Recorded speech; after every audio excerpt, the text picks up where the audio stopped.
Today, with this weird time during quarantine, I've decided to talk about Disney reboots because everyone is so weirdly negative about them. So don't forget to comment, rate, subscribe, hit that ding-a-ling button, and let's just do it. Got a new setup, got a new mic. Hopefully it sounds alright. I'm kind of scared. I've never used anything like this before. So just before I get started, during quarantine, I've been doing so much work recently, like ridiculous amounts of work. What I usually do, this is my process. I wake up, get a tea, get a breakfast, get straight on the computer and do some work. While I'm working, I can't listen to silence. It drives me crazy. So I hop on YouTube, put on a random video that's on my homepage, and then I just use it as background noise. Maybe sometimes I like put it in a weird box in the corner and like watch it while I'm working. But usually it's just background noise. Probably 4 hours into my day, I started listening to what was going on and found out that I was on this weird playlist of people hating on Disney films.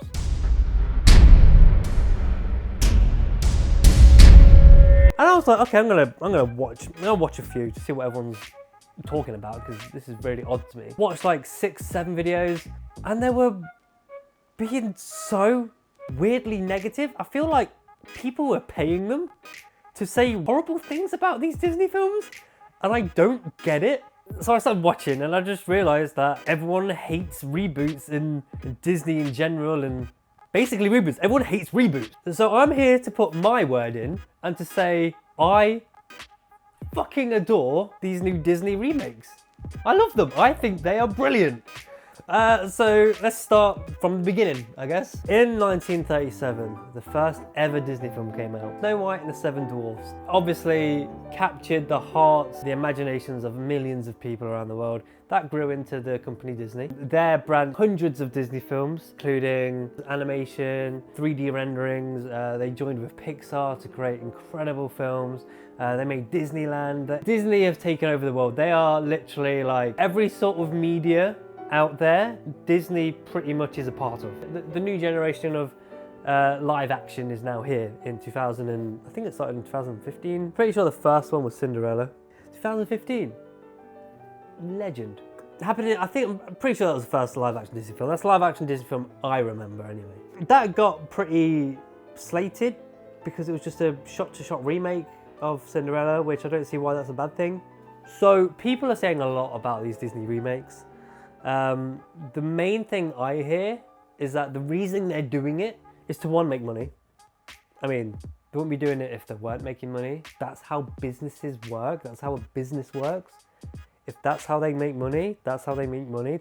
If you don't want to watch it or don't want to pay for it, don't pay for it and don't watch it. Second one is to appeal to a new generation of Disney fans. I can see why people think that because, I don't know, it's a new live action take. But kids or people that just love cartoons in general probably won't watch this because from what I know of having a child anyway, they are way more into cartoons than anything else. That can't really be a reason. That doesn't make any sense. So, I mean, I don't think anyone's ever said why they're doing it. But reboots in general, nowadays, within the last 5 years, are what I see as like a new genre. There's westerns, there's sci-fis, there's romantic comedies, there's superhero films, there's horror. I believe that this new reboot genre is genre. I think it's a genre. It's a genre of film. Like, do you remember your old Disney films that you used to love? They're still there. We're not getting rid of them. We're just gonna redo them. And the reason I believe so is because why not? Let's take Jungle Book. It's a beautiful film with a beautiful story, with amazing actors, with amazing songs. Why not redo it again, but with incredible CGI, great actors, incredible tracks? Yes, I guess this would appeal to a new generation because CGI is an amazing thing now, and I mean people that are over 18, over 20 would appreciate favourite film as a child to be remade into something incredible like this. Even filled some plot holes, like after I remember in the original Jungle Book, and it was something that was really, it used to freak me out when I was a child. I don't know why, maybe because I've got abandonment issues, I have no idea. But every time something got a bit hard or Mowgli said something that wronged Bagheera, he just walked off. He just like vanished. And he did that like 2 to 3 times in the film. And I was always like, that Bagheera is a bit of a dick because I mean, he's a kid, he's like pretty much a baby. and he's just leaving him alone in the woods where he knows Shere Khan's about. And like, whenever he hears a roar, he just goes, oh shit, Mowgli's in trouble. I better go back. And it's like, you should have been with him anyway. I mean, that's just me. But they fixed that in the new film where Bagheera didn't ever walk off. He was always with him, but he always got trapped. There was always something that held him back from being with him all the time. I think there was the first point was he was with him, but then Shere Khan got him and he told Mowgli to run off. And then Mowgli was alone for the whole film. And then Bagheera finds him in the end with Blue. And it's like, that's so much more better than him just walking off. And there was loads of little things like that in Jungle Book, which I was like, yeah, I mean, they didn't need to make a whole film about that. But I mean, people like me, I'm just there like, yeah, I'd watch like Jungle Book again, but fully remastered and fully like CGI'd with new people, new characters and incredible CGI. Why wouldn't I? That sounds great. I'm down with that. But like, it doesn't mean that I don't want to watch Jungle Book again. I mean, they've remastered that a few times. That's now in Blu-ray. Doesn't mean I don't want to watch it. It means, yes, that's cute. And yes, that's great. But there's a remastered version with CGI and real people. I'm just like, yeah, I'll definitely watch that. That sounds cool as hell. I love Jungle Book, so why wouldn't I watch it again in a new take or a new look? Same with Cinderella. I'm not really a big fan of Cinderella. I don't think I know anyone that really is. They remastered it. It was fine. I don't really like any of them. They're both meh to me. But it was cute, and this was cute. That's fine. Beauty and the Beast. It was an alright film for me. I liked the cutlery and stuff. The remake, exactly the same. It had some of my favourite actors in. Ewan McGregor's in it. I love that guy. I don't really like Emma Watson, but she did alright. The Beast looked amazing. Again, didn't have to do it, but if they're doing it, I don't really care. I'd be like, okay, that's cool. I'll go watch it because I like this film. This is great. Why not? I don't know who it is. I don't really. I've never heard someone so negative from my life. She made a video called "Thanks, I Hate It" for this Disney film, and she moaned about. There was a bit in it where she goes to the candle. I'm talking to a candle, and she went on this whole thing where I was like, oh yeah, now I have to lower my self-defense and lower my creativity and be like, oh, okay, look, yes, she's talking to a candle. Okay, wow. Amazing writing. I'm talking to a candle. Candelabra, please. Yep, that's weird. Glad you pointed out how unlikely that is so I can take off the million layers of logic armor in which I have adorned myself so that I can suspend my disbelief. No, I mean, if I was talking to a spoon that was talking back to me, I'd be like, I'm talking to a spoon?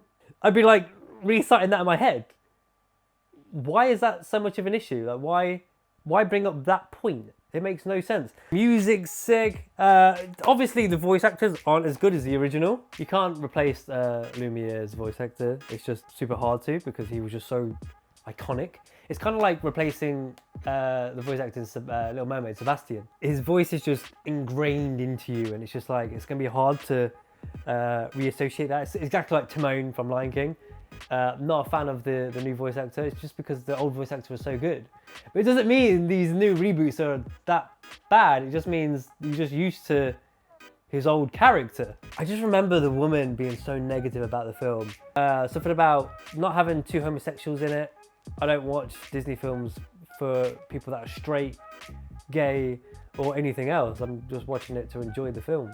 The way I see that whole thing is, someone the other day said that, I saw someone on Facebook saying that Eggman in the new Sonic film is clearly gay.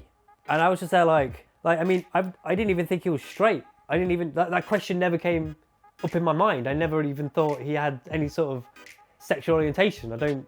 I'm there because Sonic, I need that blue hedgehog guy to defeat him. That's it. I didn't even know if he had a girlfriend, boyfriend, anything. I don't care at all. And that's exactly what I see with all these Disney films. Not gonna lie, I'm not seeing this or this. I need to watch these. But I'm not a fan of Tim Burton as a director, so that's why I've been not really interested in seeing it. I'm only going to talk about 3 more. 2 of them people are really moaning about. Them 2 are Aladdin and Lion King. But I want to talk about Maleficent for a second.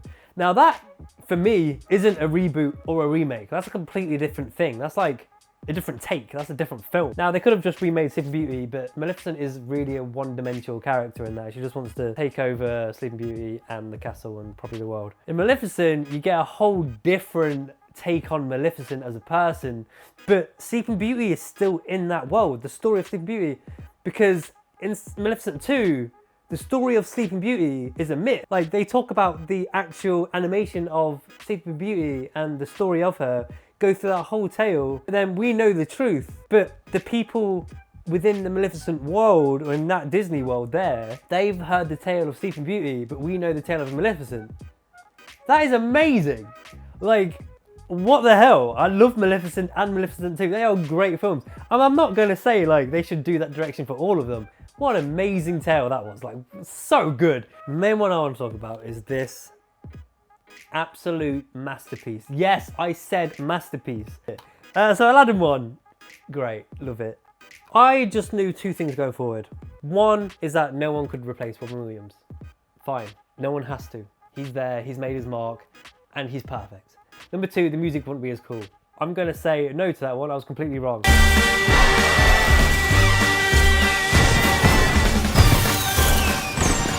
The fact that Will Smith's in it, I think he knew that it would never be as good as Robin Williams.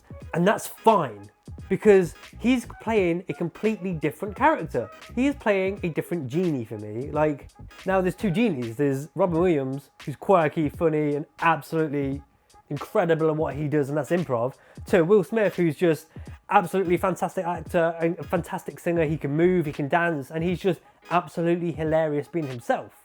Now, the fact that people are moaning about the whole CGI thing, you are all so miserable.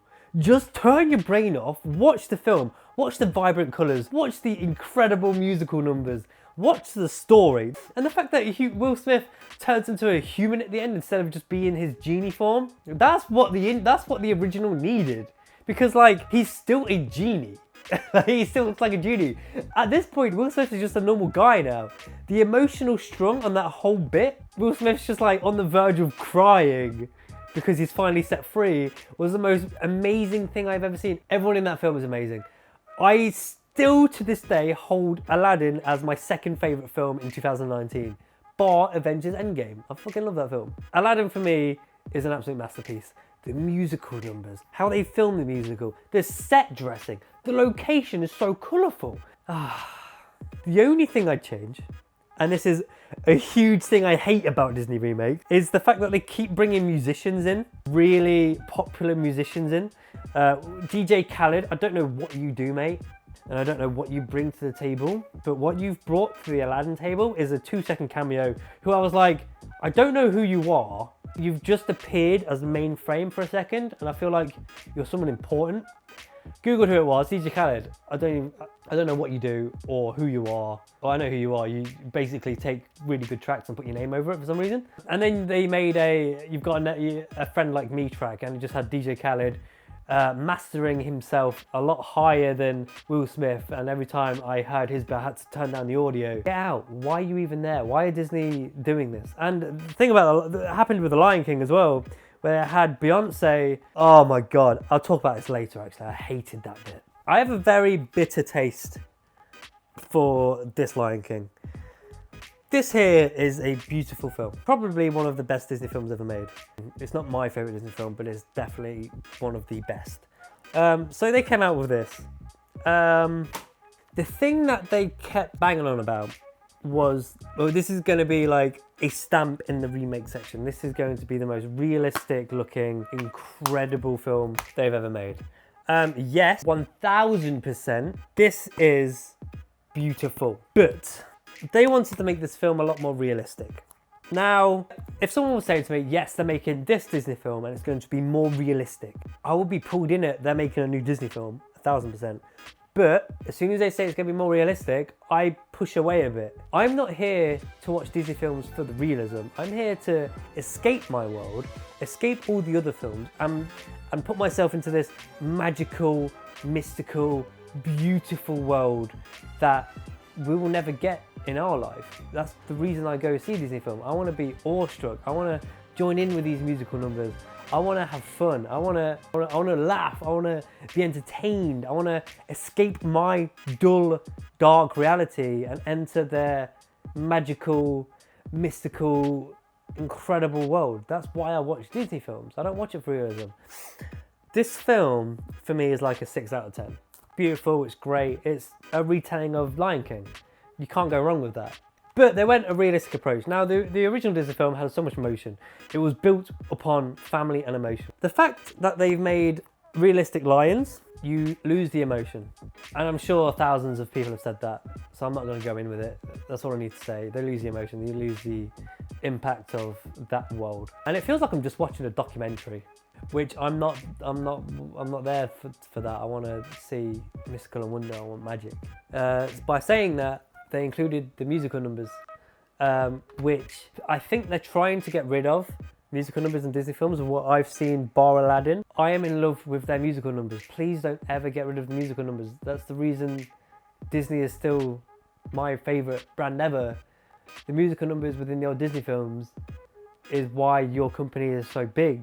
What they've done here is that they've included the musical numbers, but they didn't have the awe-inspiring camera angles or like some incredible CGI like Aladdin did. Everywhere you look, I'm standing spotlight. Not every creature goes a broken city. They tried to take the realistic approach and just done camera angles that they'd only be able to film if they filmed it in the wild. Like, they went so realistic, it brought me out of the film. I was just like, why?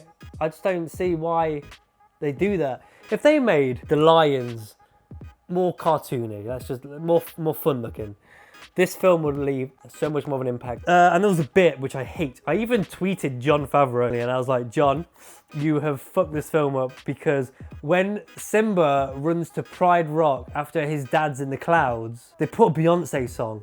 Why the fuck would you do that? There's an incredible score in the second one about his dad being within him. They should have just put that in. If they wanted to change the music, put that in it. Or just use the original Lion King score.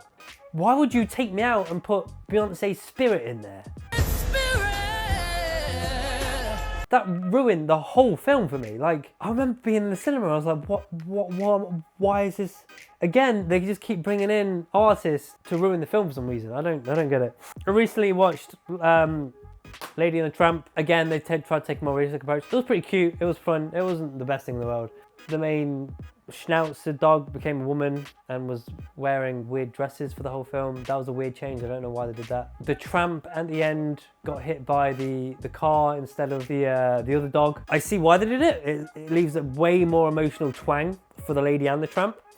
I don't know which I like better within the story. I guess it does make sense with the tramp being hit by the car.